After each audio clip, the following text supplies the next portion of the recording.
Morning all, Saintsman here, small van driver on a CX. This is just a small, short video. It's about the Fiat Doblo. The warranty's up now. I'm not extending it because it's way too expensive to extend. But I had the van 3 months and I said I'd do a little update on what I think of it. It's all good.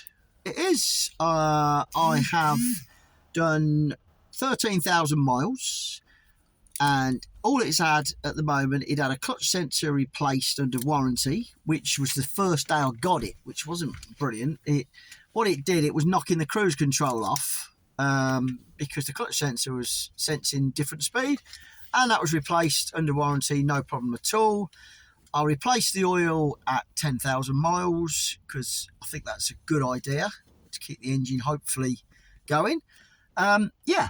Compared to my Berlingo, the Berlingo is, I put the Berlingo down, brilliant van, absolutely brilliant, as a car like setup with a van on the back. It's a car derived van. It feels like a car you're driving, even though you got the van behind you. Whereas this, the Doblo, it feels like a van. It's bigger, it's a lot bigger. I've also already had 2 Euro pallets on it, and it took that no worries. And it carries more weight and it handles more weight. It can. I've been on a weighbridge a while ago, a couple of months ago. I was at a collection where there was a weighbridge and I asked if I could go on it. And I got most of the fuel. I was about 3/4 fuel, fat boy me, and all my gear in.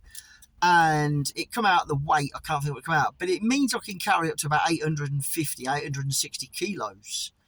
Which is a good bit of weight. You take me out and all the bits and bobs I carry is probably a ton. I've had 650 kilos in it. That's the most. Carried it no problem at all.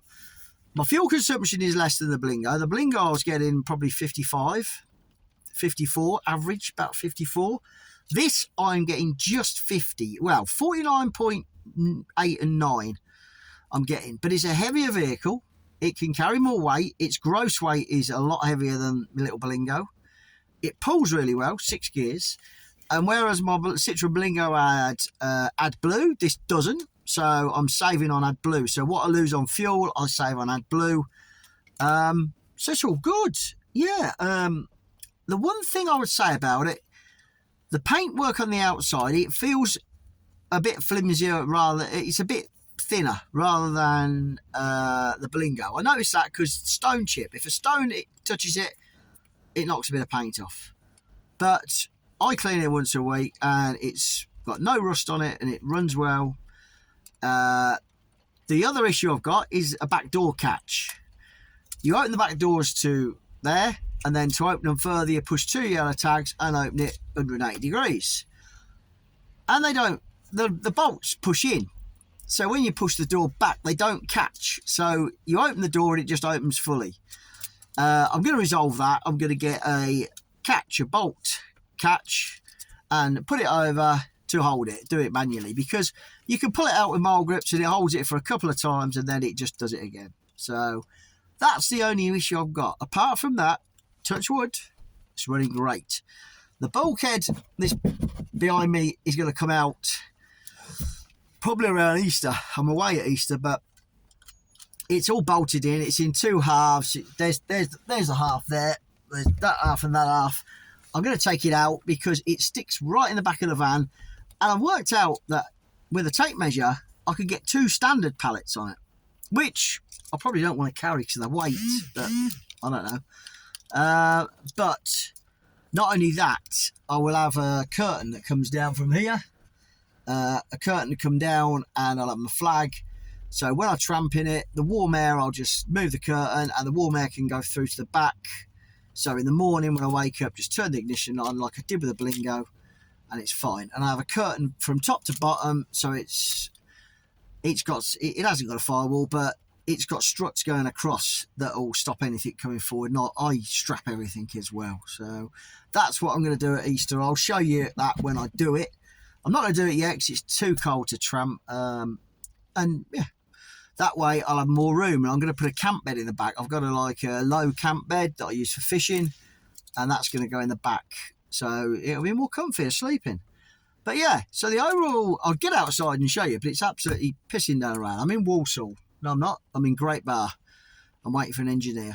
But everything else is okay. If you got any questions, it's got 6 gears. The radio is not the best radio. It's not a DAB, but I'll play that through my phone anyway. It's got plenty of storage. I've set up a little shelf on the seat, on the passenger seat, so I put all my stuff on the shelf, which goes right to the glove box. So that's all that. I've got a dash cam. I've got a sat nav. The electric's another thing. The point where the electrics go in, all my chargers go in, is to the right of the handbrake, which is not the best place, but it does stop it all being on your dashboard. It's all out the way. And I've got long leads. I bought longer leads for all my bits, and I've tucked them all under, so none are showing. So, yeah, it works well. Yeah, I'm happy overall. Anyway, I hope you're doing well. It's Tuesday at the moment, Tuesday lunchtime, and I'm waiting for this engineer. This is my second job, and I hope to pick a third job up. And it seems to be picking up a little bit, the CX. Fingers crossed. Let's hope so. Anyway, if you like it and you want to subscribe, just push the button. Cheers, guys.